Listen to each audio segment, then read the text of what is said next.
Bueno, seguimos aquí en La Brújula por Radio La Luna y creo que ya estamos en contacto con Alexis Dritsos. ¿Estás ahí, Alexis?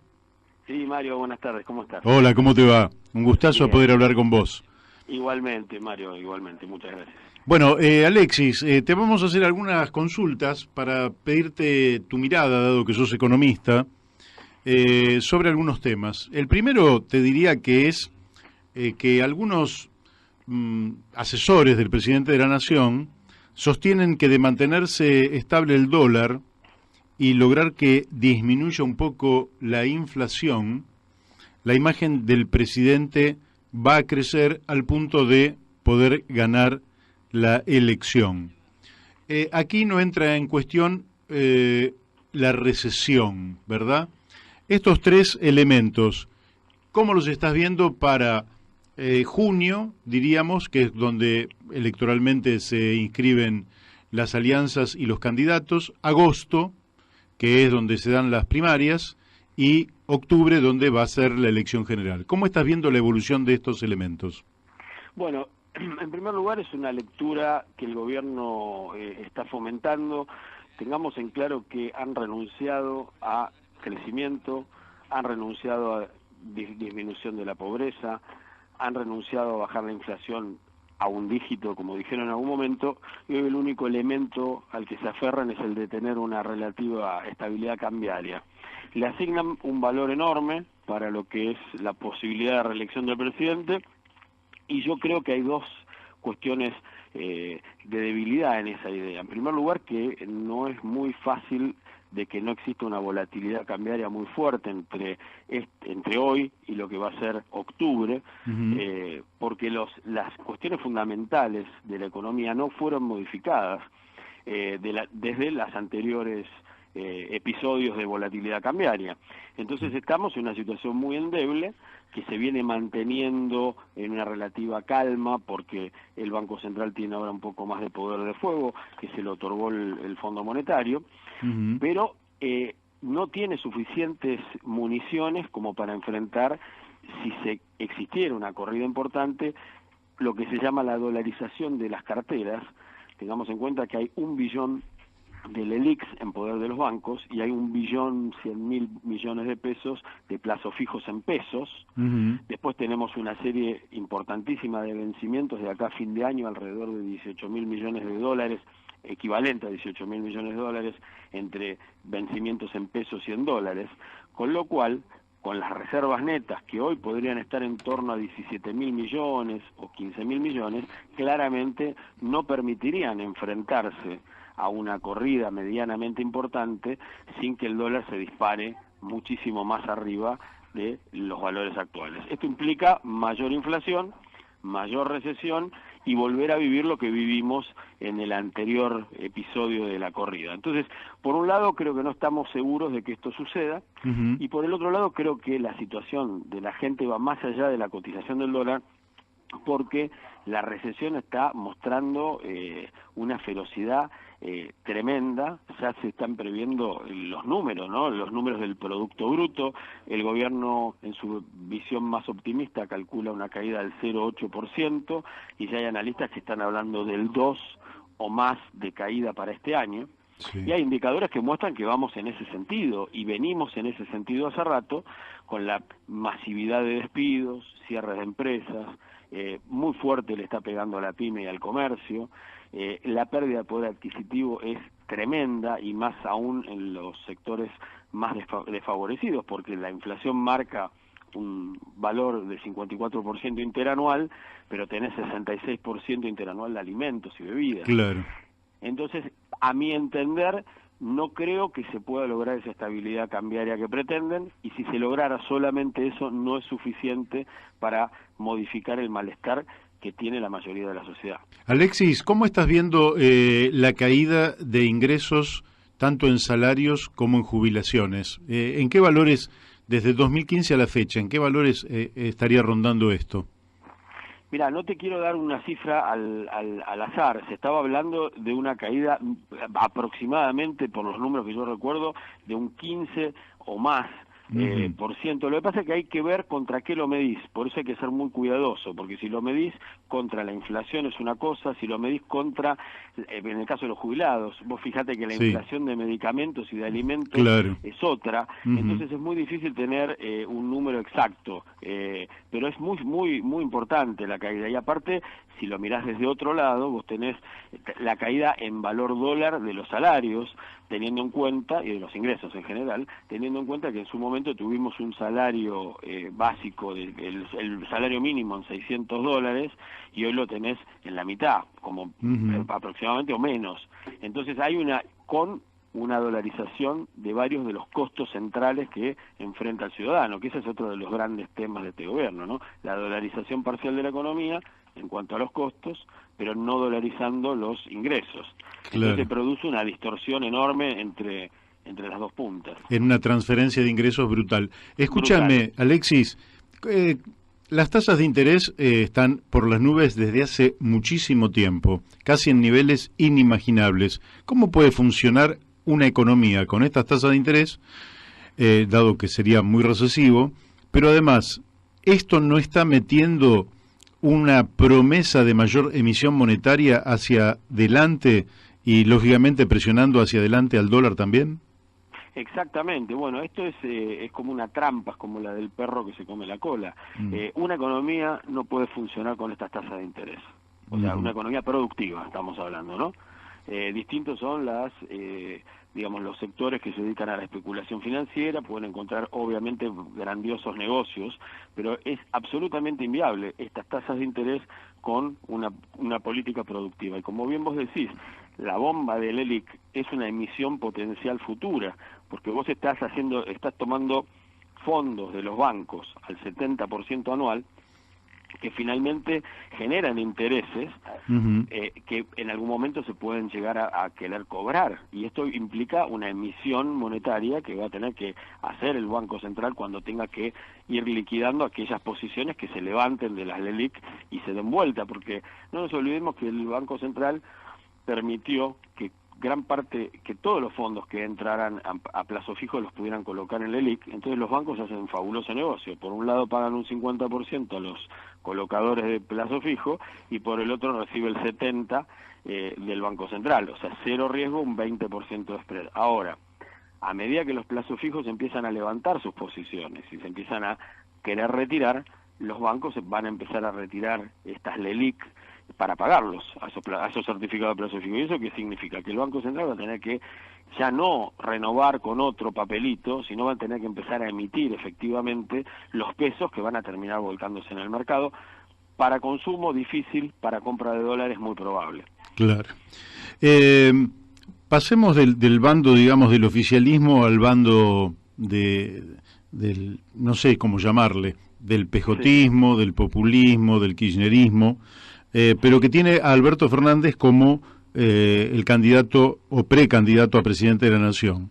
Se está hablando de Guillermo Nielsen para la cartera de Economía, y han dejado trascender que también estarían tratando de invitar a Javier Milei, que lo conocemos, y su socio, Giacomini. Bueno, ¿qué pensás de este giro que parece copernicano entre el supuesto nacionalismo popular del pasado y este ultraliberalismo del presente? ¿Generará qué tensiones a nivel de mercado y qué expectativa a nivel popular? Mira, y con respecto a Nielsen, es un personaje que todo lo hace posible, porque lo ves en una reunión con Milei, lo ves hablando bien de La Baña, lo ves ahora acercándose a Alberto Fernández. Se ve que es una persona que tiene una amplitud bastante importante en términos ideológicos, como para ir acomodando, porque fue funcionario también en la época de Néstor Kirchner, creo, si mal no recuerdo, sí, claro, en la negociación de la deuda. Así que creo que ahí está su máxima expertise, tiene que ver con esa tarea de poder enfrentar y encarar alguna renegociación de deuda. Ahora, no sé si es una persona muy consistente en ese sentido.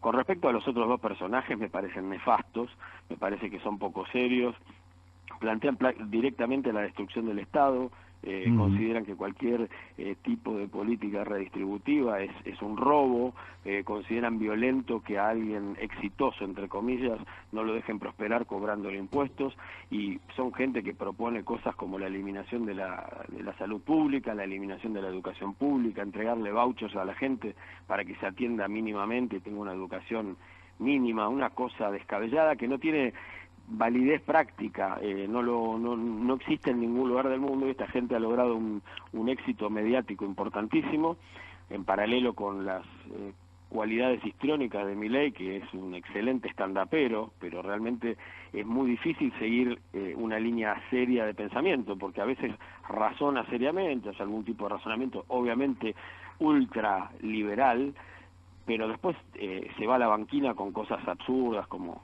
decidir que no hay que tener moneda, no tener banco central, cosas que realmente no creo que el propio peronismo pueda tolerar, más allá del globo de ensayo que no sé de dónde habrá salido, ¿no?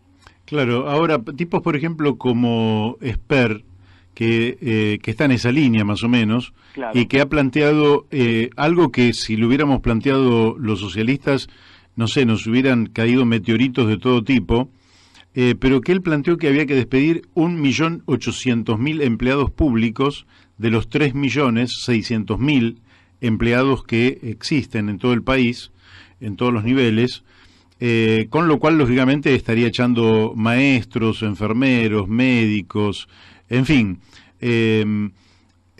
¿No te parece que todo eso es como un show para correr al electorado hacia la derecha y generar un centro derecha para actuar en la etapa posterior a la de Mauricio Macri? Es posible, es interesante. Yo en algún momento pensé que estas exteriorizaciones de ideas tan radicales de derecha podían tener una misión, dado que tiene tanto apoyo mediático, la misión de hacer ver como algo menos malo, más tolerable, todo el ajuste que se vendría en un segundo mandato, dicho por el propio presidente. Dijo, vamos a hacer más de lo mismo, más profundo y más rápido, lo dijo claramente. Con lo cual, quizás mirados en el espejo de los Milei y los Spert, cuando uno lee las propuestas de ellos, mucha gente diga, bueno, este es el camino que hay que tomar, pero esta es la visión más moderada, y de golpe pueda aceptar de buen grado la segunda fase de Cambiemos, más ajustador, más profundo, pero no llegando a los niveles descabellados de estos personajes, ¿no? Y otra pregunta y ya voy a las dos últimas que te quiero preguntar. Es indudable que Mauricio Macri, que lo peor no es lo que pasó, lo peor es lo que está por venir, porque Mauricio Macri tomó volúmenes de deuda cuantiosas, primero en el sector privado, hasta que el sector privado dijo no le prestamos más, allá por abril del año pasado, y después pidió 57.000 millones de dólares al Fondo Monetario Internacional. De todo ese dinero, esa masa de deuda nueva que tomó Mauricio Macri, virtualmente en la vida de los argentinos no hay nada visible. ¿Por qué pensás vos que prácticamente ningún candidato está diciendo que hay que auditar la deuda externa de los últimos 4 años? Buena pregunta. En el tema del Fondo Monetario Internacional, básicamente creo que está claro los orígenes y las aplicaciones de los fondos. Digamos que ahí, en ese sentido, vos podés, quizás, se me ocurre, evaluar la sensatez de haber entrado en un programa con el fondo, la sensatez de la aplicación de fondos para seguir pedaleando esto, porque el Fondo Monetario, básicamente, y separo desde ahí hasta para atrás, es el respirador artificial que hace que Argentina no esté en default. Argentina no podía cumplir sus compromisos, y esos 57.000 millones de dólares son el respirador artificial que la mantiene a flote, que mantiene que no figure como estando en default cuando está. O sea, Argentina no tenía capacidad de sostener su endeudamiento hasta ese momento. Entonces digo, desde esa parte de la deuda, más allá de la visión política o la sensatez de la medida, creo que está a la vista, no requiere más auditoría que esa. Quizás podés discutir cómo se utilizó, ¿no? Cómo se utilizaron los fondos. Y con respecto a lo anterior, yo creo que ahí hay una cuestión interesante para evaluar, me parece, del plano político, y quizás el plano, podríamos pensar, de la malversación de los fondos, el compromiso que le impone a la Argentina. Los fondos yo creo que son traceables a dónde fueron, ¿no? Se pueden Claro. perfectamente determinar a dónde fueron, y ahí habrá una discusión político-jurídica, podría ser, y nadie lo plantea, porque creo que una de las cuestiones que están haciendo todos, se está produciendo una pseudo derechización de la oposición para tratar de agradar y que no empeore las expectativas externas, porque estamos tan vulnerables que me parece que están todos tratando de emprolijarse, Ujú. y en esa emprolijada es como que están quedando algunos temas importantes para discutir, y otros que se me ocurren a mí, como por ejemplo, nadie se anima a decir que acá hay que salirse de este esquema de la libertad de movilidad de capitales, que es la herramienta esencial para empezar a cambiar los flujos de los capitales financieros golondrina que nos destrozan, y que es uno de los condimentos que el mercado, entre comillas, le pide a la Argentina para ser emergente. Lo considera muy importante la libertad de movilidad del capital, y entonces nadie se anima a decirlo, pero es la herramienta básica. O sea, yo no puedo Claro. permitir que entren dólares y salgan cuando quieran, y vemos lo que nos pasa, ¿no?, cuando eso sucede. Así es. Bueno, la última pregunta. Tenemos vencimientos, vos decías, de alrededor de 18.000 millones de dólares de aquí, digamos, a fin de año. Además de, bueno, la base monetaria, las LELIC, etcétera. Pero vayamos al 2020 y 2021. Allí tenemos vencimientos de deuda enormes, buena parte de lo que nos ha prestado el Fondo Monetario Internacional también se suma. ¿Cómo ves que Argentina puede afrontar esta etapa sin entrar en default? Porque no, lo que no se visualiza ni nadie puede ver es de dónde van a salir los dólares para afrontar esa demanda, digamos, que surge de la deuda que tenemos.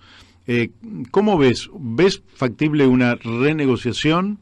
¿Esa renegociación la ves con posibilidades de que sus plazos se estiren lo suficiente como para no ser una condena para el conjunto de los argentinos y que las tasas de interés no se eleven al punto de un país con un riesgo país de 900 puntos, que realmente es una locura? ¿Cómo estás viendo ese panorama que evidentemente hipoteca por lo menos la primera etapa del próximo gobierno?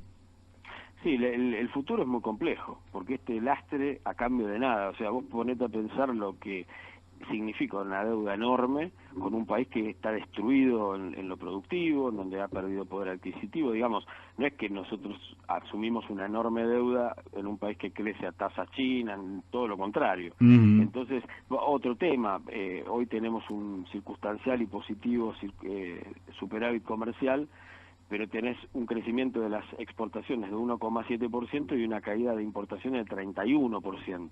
Claro. Que la mayor caída dentro de las importaciones son los bienes de capital, menos 24%, y creo que estamos en torno al 18%, 16%, no me acuerdo bien, repuestos para bienes de capital.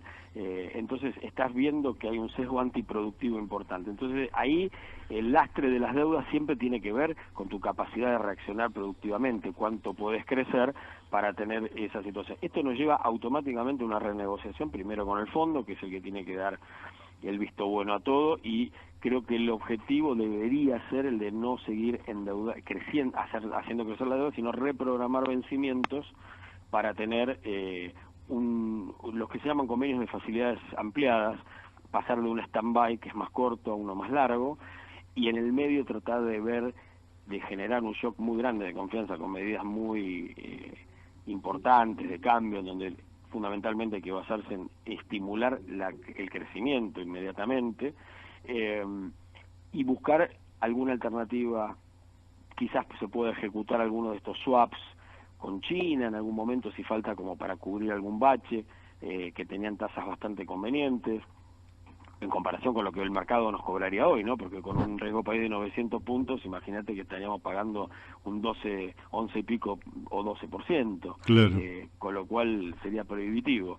Pero, digamos, creo que hay que sí o sí empezar con una renegociación, cambios muy serios en la política para hacerla sustentable, tratar de apuntar a la generación de dólares genuinos, y parte del control de capitales es fundamental para evitar que ser tan vulnerables a toda esta timba financiera.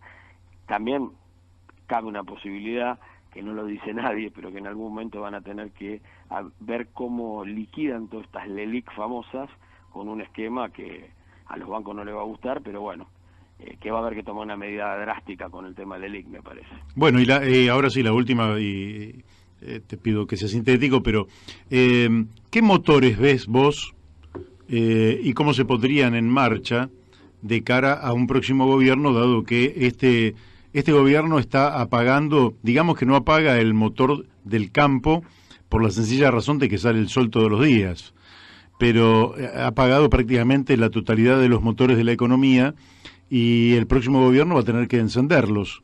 ¿Qué motores ves que deban encenderse primero? ¿Mercado interno, exportaciones, gasto público? ¿Qué es lo que estás viendo?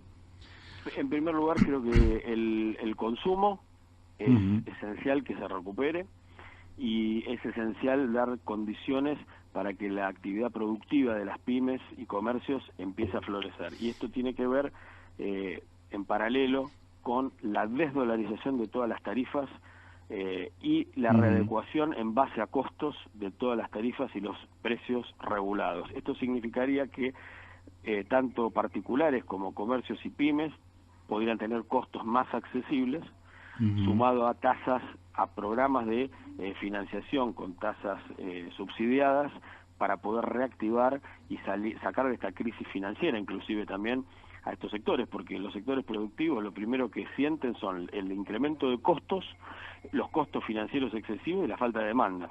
Entonces, si trabajamos sobre esas tres variables, vamos a poder empezar a ver un movimiento positivo de crecimiento, y si somos lógicos y razonables con respecto a la macroeconomía, vamos a poder estabilizar en valores más normales lo que es la inflación, ir bajando tasas, etcétera. Es un programa global, pero los puntuales son el consumo y las pymes y el mercado interno, básicamente. Bueno, Alexis, te agradezco muchísimo la amabilidad que has tenido de comunicarte con nosotros, y te vamos a estar molestando en otra oportunidad. Bueno, con todo gusto, Mario, y bueno, te mando un gran abrazo. Bueno, hasta siempre. Bueno, hemos hablado con Alexis Dritsos, economista, socialista, y creo que con un gran sentido común, en un contexto donde realmente lo que falta por parte de quienes gobiernan la economía es sentido común, o quizás no. Yo diría que, Héctor, podríamos poner un temita y después vamos a el último cuarto de el programa de hoy.